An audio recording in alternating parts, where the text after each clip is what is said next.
Bueno, nuevamente darles la bienvenida. Otra vez reinauguramos las actividades del Congreso que iniciamos en la Iberoamericana por la mañana.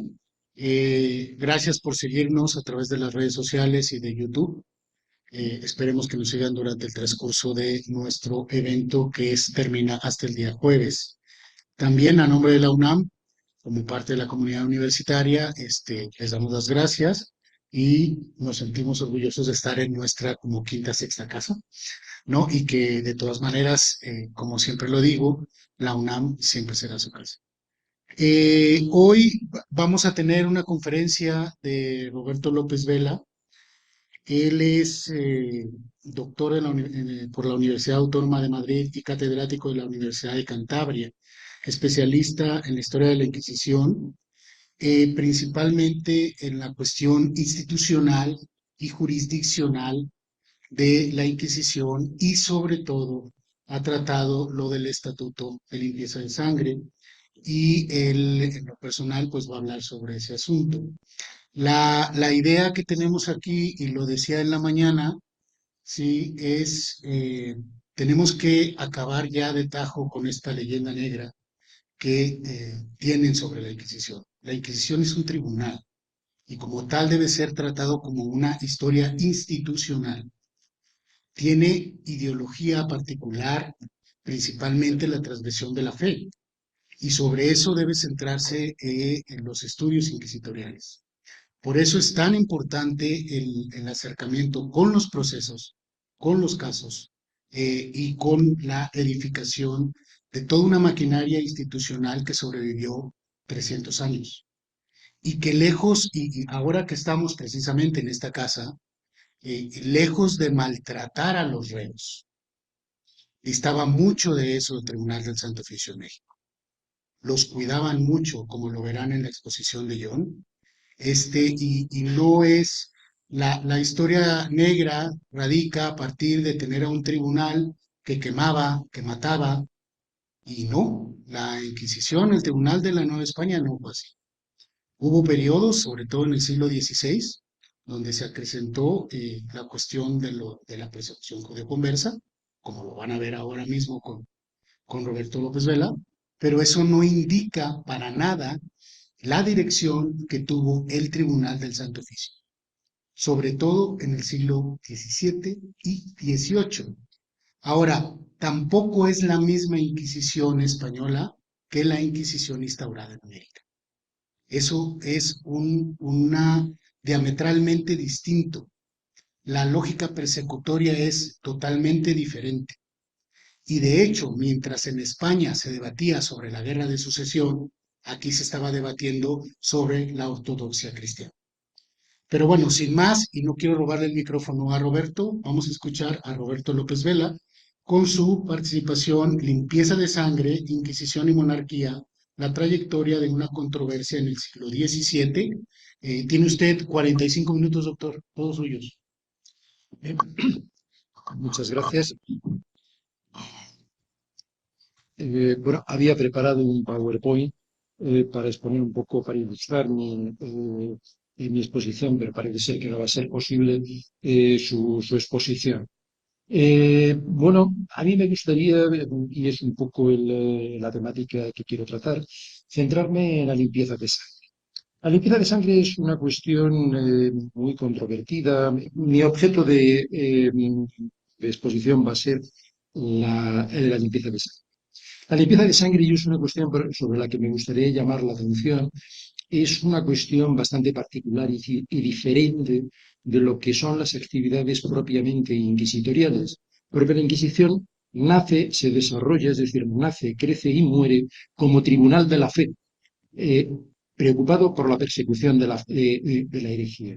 Y este es su objetivo, la persecución de la herejía, no otro. Teóricamente es muy delimitado el objetivo que se plantea. Por supuesto, la limpieza de sangre no forma parte de este objetivo. La limpieza de sangre no es una cuestión que tenga que ver con la herejía propiamente. Y esto es una cuestión que la limpieza de sangre es una práctica y es también un plano teórico bastante interesante. A mí me gustaría comenzar precisamente por lo que es el final, lo que es el final de la Inquisición. El final de la Inquisición y sus aboliciones, sus sucesivas aboliciones en la Inquisición española, que en ese sentido es una Inquisición muy distinta del resto de los tribunales europeos. La Inquisición española tuvo un proceso de aboliciones que arranca con 1808, es decir, con lo que es la abolición de Napoleón en Chamartín, continúa con la abolición de 1813, producto de una de las grandes decisiones de la Constitución de Cádiz, en la cual precisamente la conquistada nación española, constituida por primera vez en las Cortes de Cádiz de 1812, proclama como uno de sus elementos centrales y definitorios, desde luego, la abolición del Tribunal Inquisitorial. Y, como todos saben, esta se va a reinstaurar en 1814 y por fin va a ser abolida en 1820. 1820 es la fecha definitiva de la abolición. Bien, ¿qué tiene que ver esto con la limpieza de sangre? Yo creo que bastante y es bastante ilustrativo. Es un proceso abolitivo lleno de debates, especialmente en las Cortes de Cádiz, en el que se debatió a fondo de la Inquisición española y se plantearon muchas de las cuestiones que van a ser fundamentales en todo el debate posterior sobre la Inquisición. Y tengo que decir que en las Cortes de Cádiz no hubo referencias a la limpieza de sangre. Es decir, la limpieza de sangre es una cuestión que estuvo perfectamente ausente del debate de los diputados de Cádiz. Eh, bueno, ¿y esto cómo es lo que pudo ser? Es una cuestión un poco sorprendente. Si nos fijamos en otra cuestión que yo creo que es particular y única de la Inquisición española, nos encontramos con que las grandes obras del siglo XIX sobre la historiografía inquisitorial, el verdadero nacimiento de la historiografía inquisitorial, es previo a la abolición de la Inquisición. Una cuestión única, pero La Inquisición sin máscara de Puy-Blanch, publicada en 1811, y sobre todo la central, la de Juan Antonio Llorente, la historia crítica de la Inquisición, publicada en París en su exilio parisino entre 1817 y 1818. La historia crítica de la Inquisición es una magnífica obra. Se ha criticado mucho, se ha hablado mucho, en fin, esto es un debate y un debate al que me referiré, pero es un debate importante que no ha hecho justicia a lo que es el trabajo que desarrolló Llorente de documentación como responsable de la ocupación napoleónica y de la documentación inquisitorial, que le permitió conocer bastante el tribunal. Y yo creo que es una de las pocas, quizá la única institución del antiguo régimen en España que contó desde el principio con una historia documentada y rigurosa. En la obra de Llorente hay referencias a la limpieza de sangre. No, las referencias que hay son mínimas. Y por tanto, en una obra bastante exhaustiva como fue la suya, lo que nos encontramos es que este es un elemento más que marginal, diría que inexistente, además de alguna referencia en las cerca de los 1000 páginas o 1500 páginas, dependiendo de las ediciones con las que cuenta. Podrán decirme bien, es que la limpieza de sangre en 1820, por poner una fecha, o 1814, era un fenómeno marginal. No, no lo era. En absoluto, es incorrecto. Nunca se hicieron más limpiezas de sangre en Inquisición que en este periodo. Y es más, se hicieron con los mismos interrogatorios con los que se empezaron a realizarse en 1870-71 por orden de Felipe VI. Por tanto, los interrogatorios en 1814, y por referirme a la fecha, están buscando el mismo objetivo que tenían en 1570-72. Bueno, evidentemente los expedientes de limpieza que resultan de estas averiguaciones del siglo XIX no tienen mucho que ver con la Iglesia. Es decir, lo que se hacía, y era mucho, tenía muy poco que ver con lo que eran los objetivos teóricos de la limpieza de sangre, con los que, y el motivo por el cual se habían instaurado, que era, a fin de cuentas, excluir a los infectos, es decir, aquellos que tenían orígenes impuros, por en todas las comillas que quieran, de origen esencialmente judío. Mahometa no se incorporó después, y o descendientes de condenados por la Inquisición. Por tanto, nos encontramos que en 1800 todos los procedimientos de limpieza de sangre, muy numerosos, tenían otro objetivo, planteaban otra cuestión que poco tenía que ver con lo que eran los objetivos iniciales de la limpieza de sangre. ¿Qué era la limpieza de sangre en 1820? Bueno, es una cuestión que tiene que ver y mucho con los cambios que se produjeron en el siglo XVII en la forma de proceder en las cuestiones de limpieza de sangre. Eh, He tratado de lo que es la documentación, he tratado sobre todo de la historiografía, y permítanme que continúe algo más con lo que es el tratamiento historiográfico de la Inquisición española. El fenómeno del descubrimiento de la Inquisición española en sus procedimientos, en lo que es su importancia para la nación española, efectivamente es una cuestión que tiene una importancia central en el siglo XIX, absolutamente central.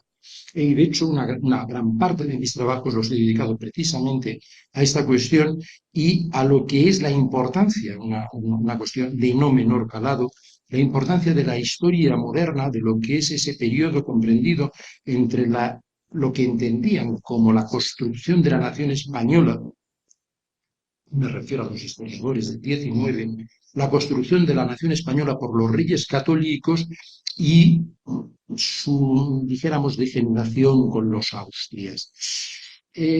Todo este debate es en torno a la Inquisición española, que es de una gran importancia y con perspectivas muy contrastadas, porque los liberales en este sentido no son precisamente homogéneos.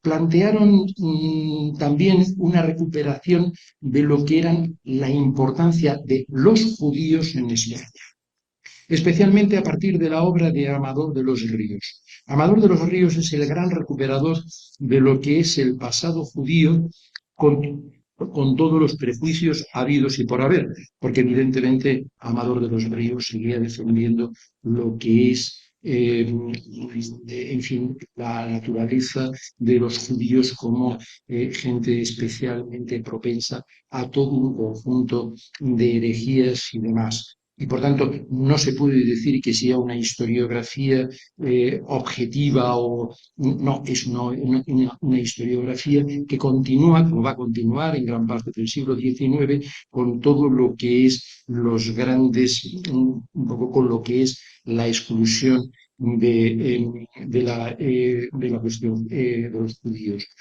Él va a descubrir no solamente la importancia de la historia de los judíos en España, sino que va a hacer que esta historia de los judíos se convierta en un elemento central de la historiografía liberal y de la visión de la nación española que ellos estaban construyendo con respecto a ese pasado.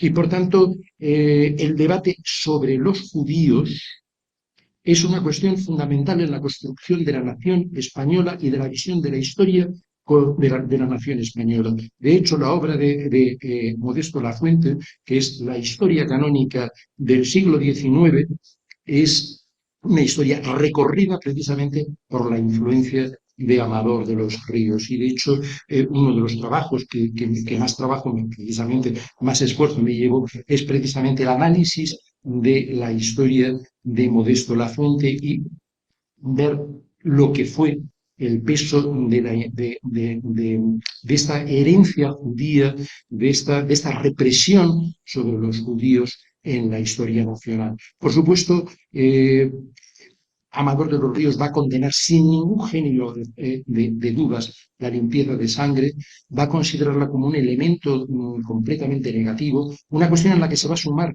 de una forma digamos, muy breve, pero absolutamente clara, Menéndez Pelayo. Menéndez Pelayo es absolutamente contundente en su historia de los heterodoxos, en su condena a la limpieza de sangre como uno de los elementos precisamente que más han contribuido a dividir a los españoles. Bien, decía, y retomando un poco el hilo de la cuestión, lamento mucho no poder utilizar el PowerPoint porque, bueno, tenía todo un conjunto de información que creo que hubiera sido de bastante utilidad, pero quería resaltar precisamente lo que es la presencia precisamente de esta controversia y de lo que son las consecuencias de la represión sobre los judíos en la construcción de las visiones históricas de España del siglo XIX. E insisto en lo de los judíos porque el descubrimiento de lo que es los judeoconversos y todo lo que es precisamente los perseguidos por la Inquisición española es una cuestión bastante tardía. Tardía que corresponde precisamente al siglo XX y especialmente, muy particularmente, a la obra de Caro Baroja. El personaje central, el historiador central que en su historia de los judíos en España y América, en fin, tenía el título completo en el PowerPoint, habló por primera vez y de una forma bastante detallada de lo que es la importancia fundamental que tuvieron los portugueses, los conocidos como portugueses, es decir, los judíos conversos portugueses en la historia de España. Y no por casualidad, Caro Baroja fue el primero también que comenzó a hablar de la limpieza de sangre en unos términos concretos, a referirse a la limpieza de sangre como algo, como una actividad concreta desarrollada por el Tribunal de la Inquisición, no en cuestiones de herejía, sino precisamente en lo que es en la selección, en las pruebas que exigía a sus oficiales, inquisidores y miembros de la organización de distritos, es decir, familiares, comisarios, etc.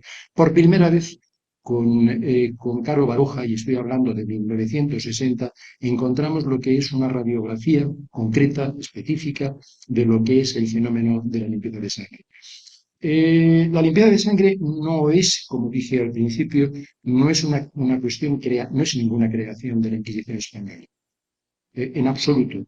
La limpieza de sangre tiene una trayectoria, a la que me referiré muy brevemente a continuación, y la Inquisición se sumó tardíamente y por tanto la Inquisición no fue protagonista de la limpieza de sangre hasta fechas muy tardías.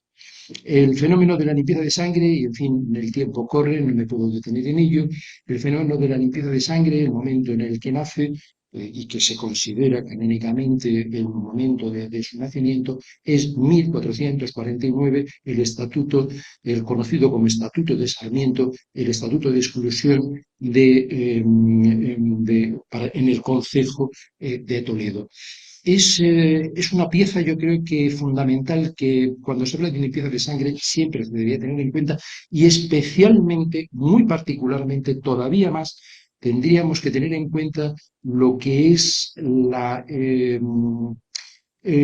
bula de excomunión de Nicolás V, en que en 1449, es decir, unos meses después, estamos hablando del estatuto de, creo que es 5 de junio de 1449, la bula es de septiembre de 1449, es decir, a una velocidad realmente asombrosa en la época, condenó sin paliativos, lo que se entendía como un fenómeno de expulsión. Y además fijó unas reglas del juego que permanecieron inalterables a lo largo de todo el periodo. Y es que un converso nunca podría ser tratado como un hereje, porque la herejía era una cuestión distinta y tenía que ser tratada por un tribunal eclesiástico. La- y por tanto, lo que vino a decir la bula es que todo convertido, todo cristiano convertido, por el hecho de ser un cristiano convertido, bautizado, tenía los mismos derechos ante Cristo y por tanto no podía ser excluido en ningún caso de esos derechos. Que efectivamente los judíos habían condenado a Cristo, pero los romanos habían sido quienes habían ejecutado la condena. Y por tanto, tan culpables eran los gentiles como los judíos, y que cualquiera que quisiese excluir a uno de ellos sería condenado irremediablemente por la Iglesia. Y esto es una cuestión importante porque fijó unos límites canónicos fundamentales a lo que se va a entender como el fenómeno de la limpieza. Bueno, por fin, por fin llegamos. Ya la verdad es que a la mitad me cuesta trabajo retomar el hilo, pero en fin. eh, bien. Y yo creo que esto es una cuestión importante porque se habla mucho de la limpieza, pero la limpieza es una cuestión que no tuvo nunca ninguna regulación canónica. La herejía sí que lo tuvo. Y hay una legislación muy abundante para definir lo que se entiende sobre herejía, bulas, breves, tratados, etcétera. La limpieza de sangre no contó con nada por el estilo. La limpieza de sangre fue un fenómeno que creció durante toda su trayectoria por libre, sin ningún tratamiento canónico y sin ningún reconocimiento canónico, independientemente, independientemente de que alguno de los estatutos que se realizaron, como por ejemplo uno de los que se ha aparecido esta mañana, el del cardenal Martínez Siliceo, conocido como el Estatuto del cardenal Siliceo de 1447, contase con un breve papal en el que, bueno, consideraba, dijéramos, facilitaba a la Iglesia de Toledo la aplicación de este estatuto de limpieza. Hay que entender que la mayoría de los estatutos de limpieza se aplicaron en instituciones eclesiásticas, no en instituciones seculares.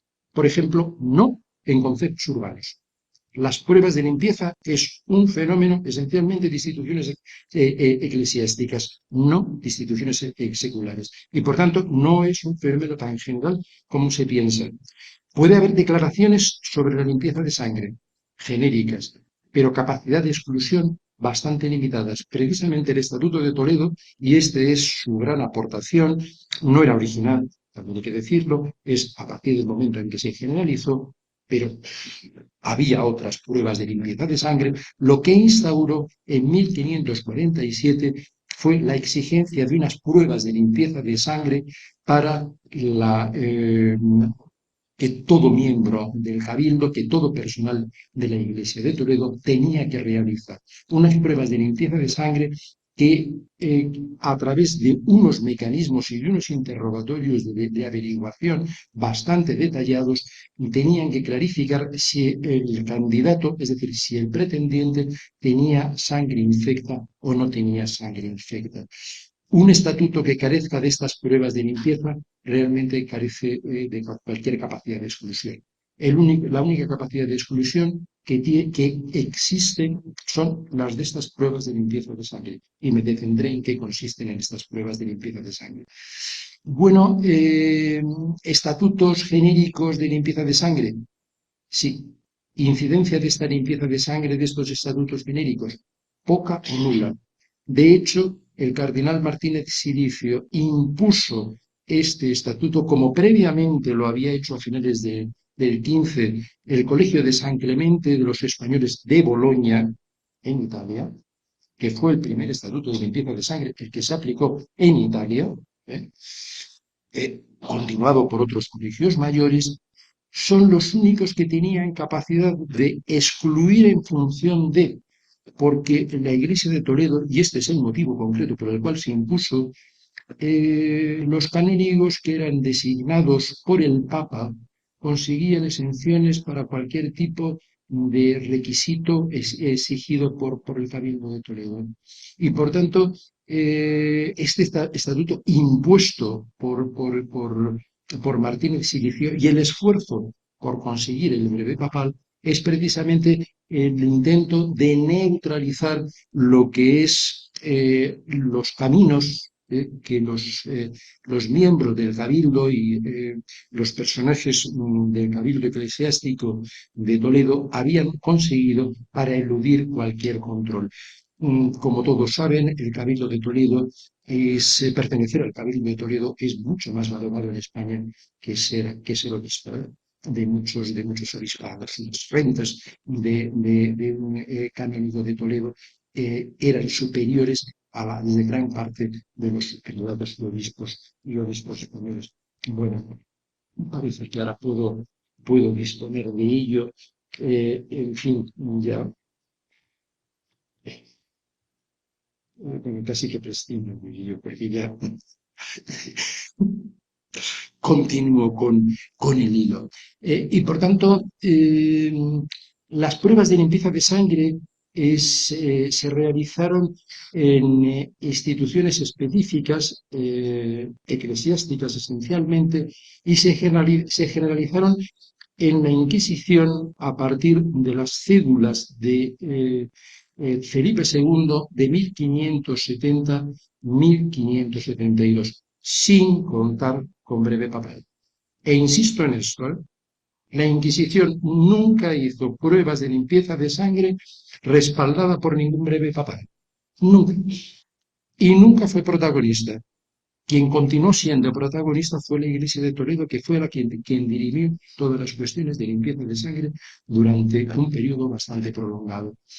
Por tanto, la exclusión, bueno, y los estatutos de limpieza, se habló mucho de ellos. La capacidad de exclusión se circunscribió a lo que eran las instituciones con pruebas de limpieza. ¿Cuáles eran las capacidades de una prueba de limpieza para excluir? En el siglo XVI, prácticamente nulas.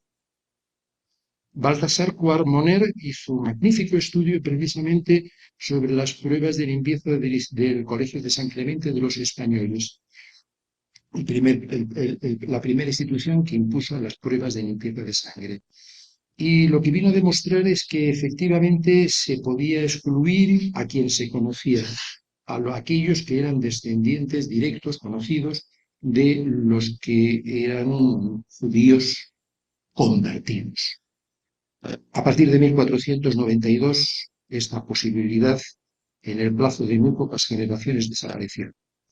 ¿Quién había sido convertido? ¿Quién no se había convertido? Era una cuestión muy difícil de saber, francamente difícil de saber. Y de hecho, el Martínez Silicio lo impulsó no por casualidad, cuando hacía más de 50 años que se había expulsado a los judíos y, por tanto, a partir de 1492, toda la población era española, ¿no?, de los reinos de Castilla, era una población cristiana, teóricamente cristiana. Quedaban, por supuesto, los mudéjares, los que van a ser luego los moriscos, que era una población separada, aparte, con otra religión. A mediados del siglo XVI, excluir era ya muy difícil. Las pruebas de limpieza lo intentaron, y de hecho lo que se preguntaba en términos específicos era por los padres y los abuelos del pretendiente, con plena conciencia de que no se podía llegar a más allá.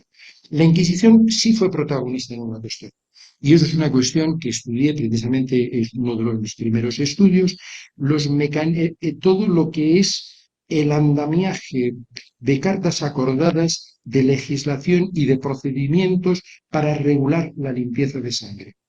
La Iglesia de Toledo, como gran referente, la limpieza de sangre era el propio Cabildo quien las realizaba y, por tanto, había un control directo sobre ellas. En el caso de Inquisición nos estamos encontrando con muchos tribunales inquisitoriales, dentro de poco, ya en ese mismo momento, enriquecidos por los tribunales americanos. ¿Quién controla eso?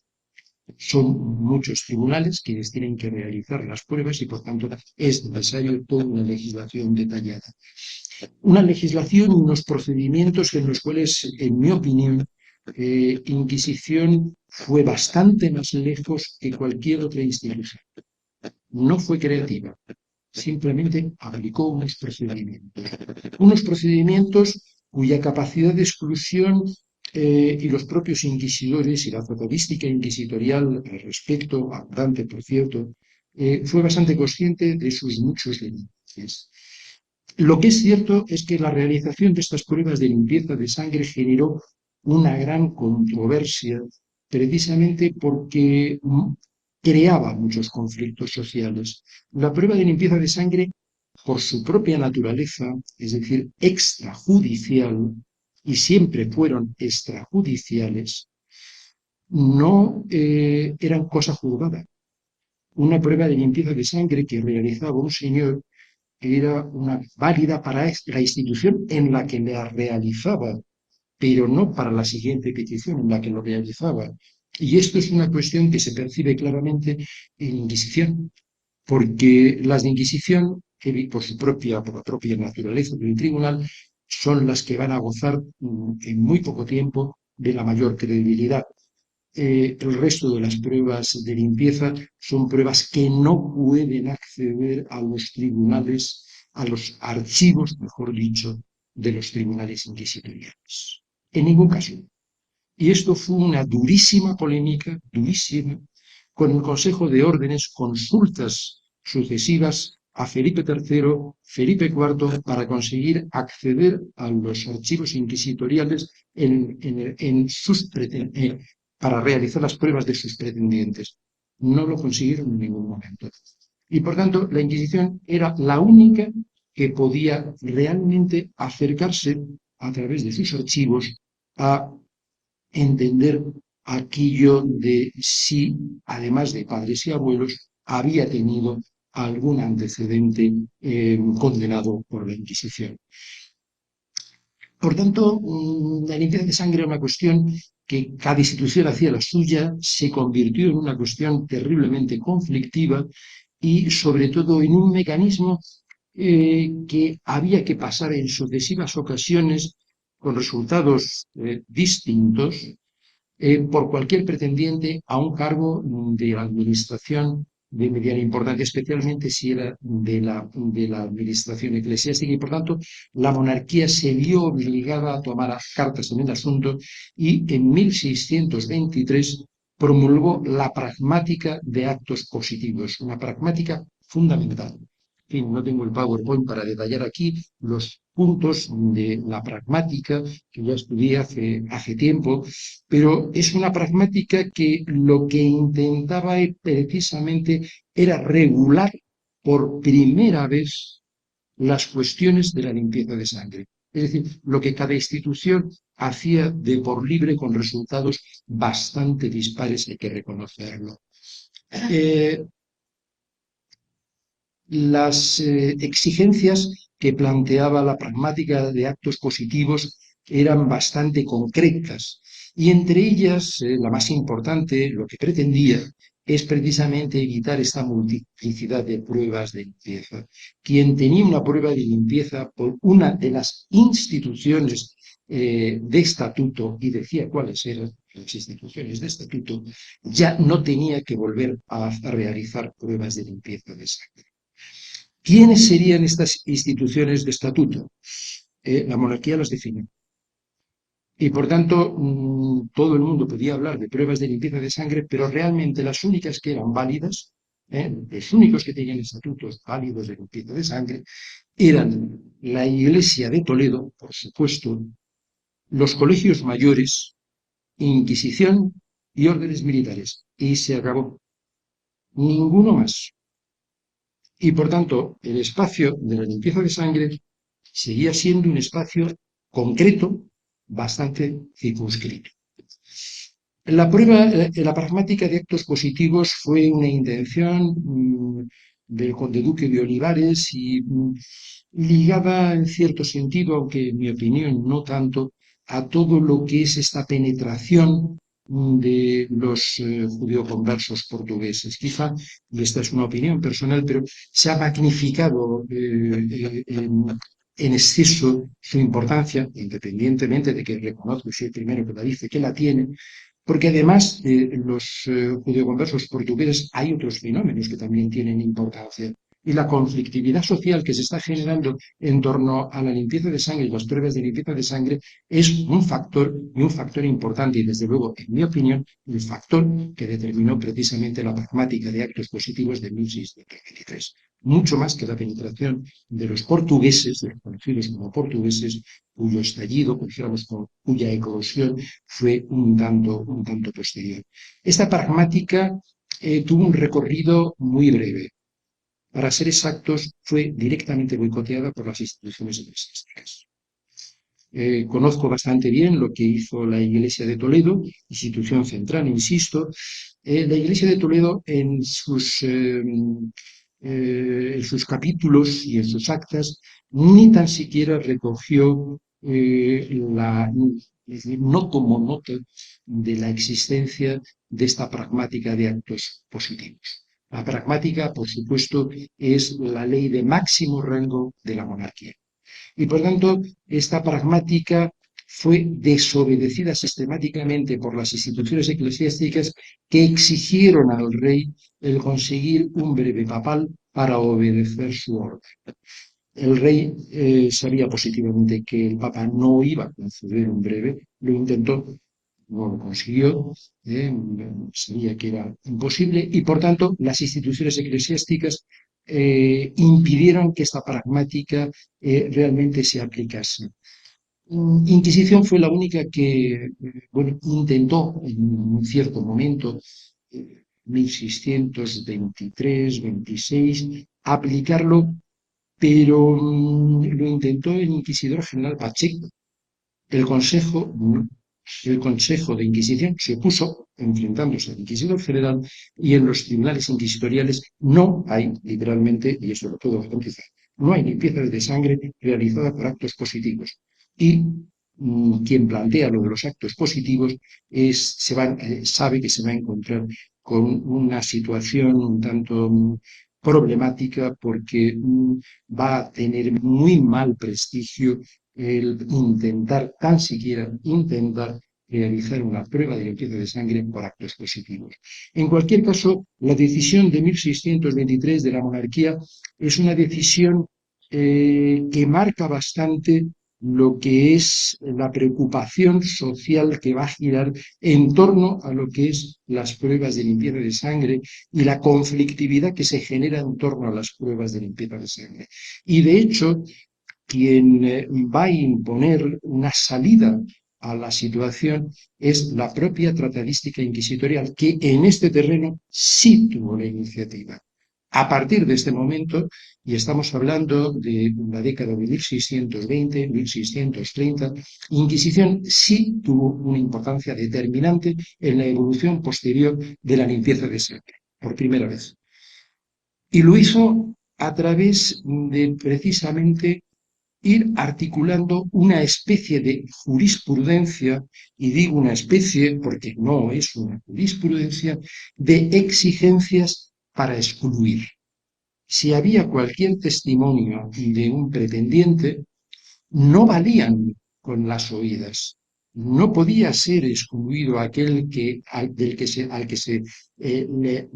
recibía una denuncia anónima sin firma, en esto insiste mucho, sin firma, porque la imaginación, en fin, la malicia popular crea muchos problemas. Hay todo un conjunto de disposiciones en las que, en fin, no me detengo, pero hay todo un conjunto de elaboraciones que van a determinar el que la Inquisición en el reinado de Felipe IV y especialmente, más en particular, en el de Carlos II, vaya regulando la limpieza de sangre con criterios mucho más exigentes para quien puede ser excluido. Y además de esto, con todo un conjunto de pruebas físicas que controlan mejor al pretendiente. Por ejemplo, a mediados del siglo XVII pueden controlar mucho mejor el acceso a los archivos eclesiásticos y a las partidas bautismales, y por tanto se puede seguir mucho mejor el origen de una familia, el origen de un apellido. Y es una cuestión decisiva, ¿eh? Esto es una cuestión decisiva que va a cambiar muchas cosas, porque a partir de este momento se sabe quién es quién en el pasado, ¿no? Y esto se va a generalizar en el siglo XVIII, de tal manera que la limpieza de sangre, a partir de un determinado momento, y me estoy refiriendo prácticamente, y bueno, no hay una fecha, puedo dar una fecha porque no hay, ¿eh? Pero la segunda mitad del siglo XVII y desde luego el siglo XVIII, la limpieza de sangre va a ir convirtiéndose en una cuestión un tanto distinta al motivo por el cual nació, que es precisamente excluir. Y va a convertirse justo en lo contrario, en un elemento de inclusión, de garantizar, porque quien obtiene una limpieza de sangre y recibe cualquier insulto o denuncia como judío, descendiente de judíos, etcétera, se enfrenta a un proceso criminal. Y los hay, ¿eh? Proceso criminal incoado por Inquisición, porque está ofendiendo a un miembro de la Inquisición y está ofendiendo a la institución. Hay procesos de estas características. Pocos, pero los hay. Es decir, quien ofende a alguien que ya es familiar o tiene pruebas muy ciertas, si las tiene, es otro caso, pero desde luego enfrentarse a una cuestión en la cual las pruebas son inciertas es complicado, muy complicado, porque te estás enfrentando a la institución y la institución responde, porque cuestionar a uno de sus miembros es cuestionar sus pruebas de limpieza y es cuestionar lo que como institución está realizando. Con ello, y me refiero o entronco con lo que he dicho al respecto de 1820, la limpieza de sangre durante más de un siglo continuó. Continuó con los mismos interrogatorios que se realizaban al principio, en 1570. ¿Excluyó? No. Yo, desde luego, exclusiones por cuestiones de ascendencia judía desde mediados del siglo, no conozco. Y he visto muchas, ¿eh? No conozco ninguna. Desde luego, en 1814, 1815, la acusación, los motivos de exclusión eran completamente distintos, absolutamente diferentes a la ascendencia judía, que, no, que nadie la tenía. Por supuesto, estamos hablando de comienzos del siglo X. ¿Qué es la limpieza de sangre entonces? Me pregunto. Bueno, yo creo que la limpieza de sangre es una cuestión que nos deberíamos de replantear. Y esta es un poco mi idea. Porque la limpieza de sangre efectivamente nació como lo que nació. Nació como un procedimiento de exclusión. Un procedimiento de exclusión a aquellos que tenían sangre judía, por sospechosos, no como herejes, por sospechosos, porque la bula de Nicolás V dejó meridianamente claro que en ningún caso podrían ser considerados herejes por la mera ascendencia. Todos son cristianos. Pueden ser considerados sospechosos, pero la sospecha, y esto es un larguísimo debate en el cual no me he entretenido, un debate memorialístico, la sospecha abarca un arco de tiempo y Salustio, en un conocidísimo memorial de 1599 a la muerte de Felipe II, estableció que esta sospecha no se podía prolongar más de 100 años. Me estoy refiriendo a un memorial que tuvo una enorme repercusión y determinó toda la polémica posterior sobre la limpieza de sangre de 1599. 100 años quiere decirse que la expulsión de 1492 ha sido hace más tiempo y, por tanto, ya no hay a nadie al que se pueda excluir, a no ser que haya sido procesado él o sus ascendientes por tribunales inquisitoriales, como judío, por el motivo que sea. Es decir, a partir de un determinado momento, el debate y el tratamiento de la limpieza de sangre fue una cuestión muy debatida, muy intensa y desde luego muy conflictiva. La evolución que Inquisición impuso a partir de la década de 1620-1630, al margen de la pragmática de actos positivos, es una evolución dictada por exigencias sociales bastante profundas, por conflictos sociales y desde luego aquí me podría haber extendido y mucho sobre lo que son eh, la penetración de conversos como familiares, corrupción, etcétera, en la década de 1540 y el carácter incluso disolutivo de la propia actividad inquisitorial que va a tener, es decir, toda la reacción que se va a producir a partir de 1543 con la salida de Olivares del valimiento de la monarquía y la llegada de Arce Reynoso como inquisidor general absolutamente fundamental en la trayectoria de la Inquisición, que ya estudié hace muchos años, es decisiva. Decisiva en el tratamiento de la cuestión de los judíos, es decir, de los portugueses, de los judaizantes, pero no en las cuestiones de limpieza de sangre.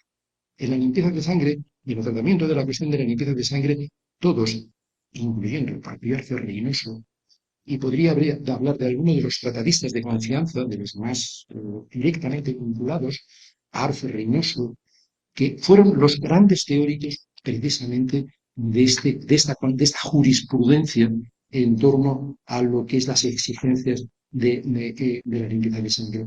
Y por tanto, la limpieza de sangre, precisamente por no haber tenido ninguna definición canónica, por no haber tenido ninguna definición legislativa, fue un fenómeno muy amplio, con utilidades muy diferentes.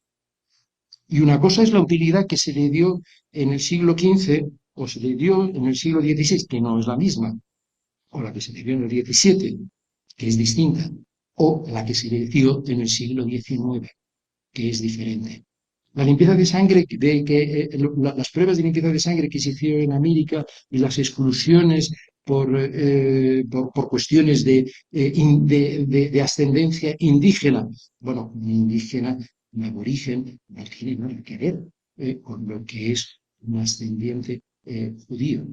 Y el interrogatorio, y esto es una cuestión central, el interrogatorio de todas las pruebas de limpieza de sangre realizadas por Inquisición es el mismo, con variables diminutas aplicadas a las circunstancias de los tribunales, pero son variables diminutas.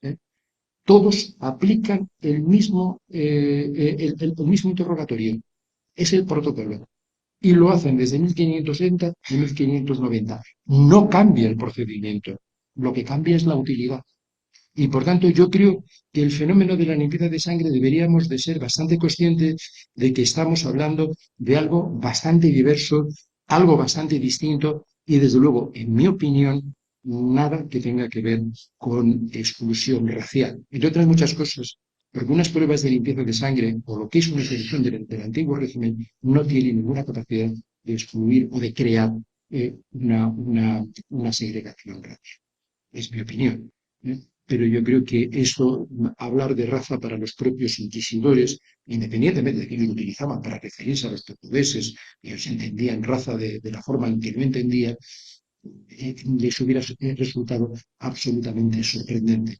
La revolución liberal es algo que crea el Estado, crea la nación española, crea unos mecanismos de actuación del Estado progresivamente más crecientes, más importantes, pero desde luego no corresponden en absoluto a los que fueron los mecanismos de actuación de una institución del antiguo régimen, ni tan siquiera de la Inquisición, cuyo poder, pues en fin, en cuestiones de fe fue bastante importante, pero en otras cuestiones bastante limitado y tengo que decir además bastante contestado.